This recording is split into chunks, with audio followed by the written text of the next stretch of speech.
অনাথ আশ্রমে এতগুলো ছেলে মেয়েকে খাওয়াতে পড়াতে তো অনেক টাকা খরচা হয়। এত টাকা আপনি পান করতে গেলেন? টাকাটা আমার বাবা রেখে যাওয়ার টাকা। আপনার বাবা কত টাকা রেখে গেছেন যে রোজ এত টাকা খরচ করেও আপনার টাকা ফুরুচ্ছে না? সমুদ্র দেখেছেন স্যার? সমুদ্র?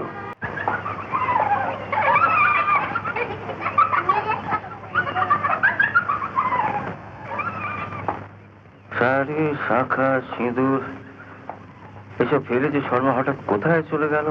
তুমি একবার এই জিনিসগুলো নিয়ে রাজুর বাবা মানে এসপি সাহেবের কাছে যাও না। উনি যদি পুলিশের তরফ থেকে কিছু করতে পারেন।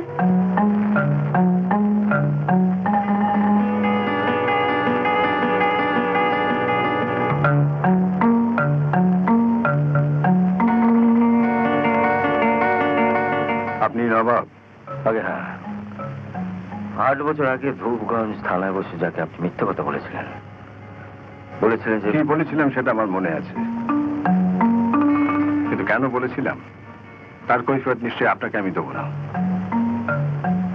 2 দিন আগে হলে আমি রাজুর মাকে আপনার কাছে আনতাম। আমাকে না দিলে ওনাকে আপনার কি করেন আপনি? আমার এখানে একটা অনাথ আশ্রম আছে, বছরে 2 বার আমি এখানে আসি। যাদের দেখার কেউ নেই তাদের আমি মানুষ করি। বাস? আর কিছু করেন না? করি, দিল্লিতে একটা চাকরি করি। কিন্তু আমার কাছে খবর আছে আপনি নাকি মাঝে মাঝে মাস্তানিও করেন। পুলিশের অভিধানে মস্তানের কি সংজ্ঞা লেখা আছে সেটা ঠিক আমার জানা নেই, কিন্তু কেউ অন্যায় করলে আপনারা পুলিশেরা নেতার ভয়ে চাকরি বাঁচাবার জন্য যেরকম জুজু হয়ে বসে থাকেন, আমি পারি না। অন্যায় দেখলে আমি তার প্রতিবাদ করি, প্রয়োজন বোধে যে অন্যায় করে তাকে ধরে পেটাই। এটাকে যদি আপনি মাস্তানি বলেন। আপনি ভুলে যাবেন না যে আপনি একজন এসপির সামনে দাঁড়িয়ে কথা বলছেন। আমি সেই এসপি সাহেবের সামনে দাঁড়িয়ে কথা বলছি কিছুক্ষণ আগে যার ছেলেকে আমি মন্ত্রীর ছেলের মালের হাত থেকে বাঁচিয়েছি। আপনার ছেলে মন্ত্রী অজিত বাবুর মেয়েকে ভালোবাসে, আর এই জন্য মন্ত্রীপুত্র আপনার ছেলেকে ধরে মারছিল। এই অন্যায় প্রতিবাদ করতে আমি মন্ত্রীর ছেলেকে ধরে মেরেছি।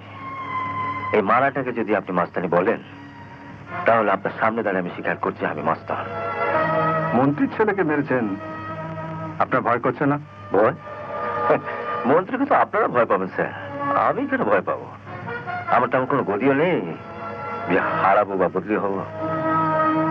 আমার ইচ্ছের বিরুদ্ধে আমাকে 1 পাও কেউ লাগাতে পারবে না। আচ্ছা, অনাথ আশ্রমে এতগুলো ছেলে মেয়েকে খাওয়াতে পড়াতে তো অনেক টাকা খরচা হয়। এত টাকা আপনি পান করতে গেলেন? ইনকাম ট্যাক্স অফিসে তো আমার ফাইল আছে স্যার, ইচ্ছে করলে অনায়াসে দেখে আসতে পারেন। আমি যদি বলি আপনি অন্যায় পথে টাকা রোজগার করেন? না, আপনাদের মতো অন্যায় পথে টাকা রোজগারের সুযোগই আমার নেই। হোয়াট ইউ মিন?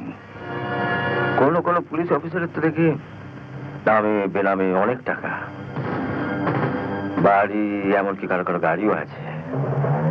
কিন্তু সরকার থেকে যে মাইনে পান তাতে তো আজকের দিনে সংসার চালিয়ে গাড়ির চাকাও কেনা যায় না। এত টাকা যে কোথা থেকে পান?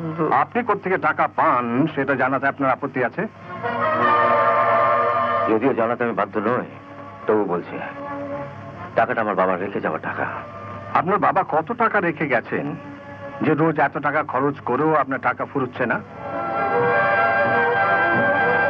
সমুদ্র দেখেছেন স্যার? সমুদ্র? কাউকে একটা সমুদ্রের কাছে নিয়ে গিয়ে হাতে বালতি দিয়ে বলবেন দিনে যত পারো জল তুলতেই থাকো। 30 বছর পরে গিয়ে দেখবেন লোকটা জল তুলতেই থাকছে আর সমুদ্র ঠিক নিজের জায়গাতেই আছে।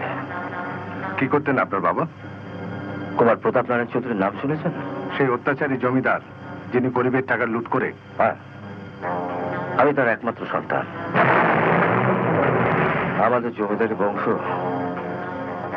বছরের পর বছর গরিবদের টাকা লুট করে যে পাপ করেছে,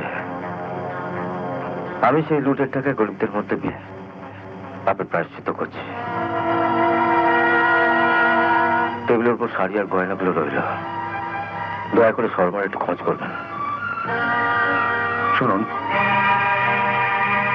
আপনি যেমন পাপের প্রায়শ্চিত্ত করছেন ঠিক তেমনি আমিও আজ থেকে 8 বছর আগের করা পাপের প্রায়শ্চিত্ত আজ থেকে শুরু করেছি।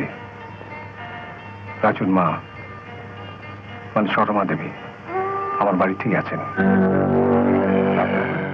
এমন আরো অনেক ভিডিও দেখতে এই চ্যানেলটি সাবস্ক্রাইব করে নিন এবং পাশের বেল আইকনটি প্রেস করে দিন।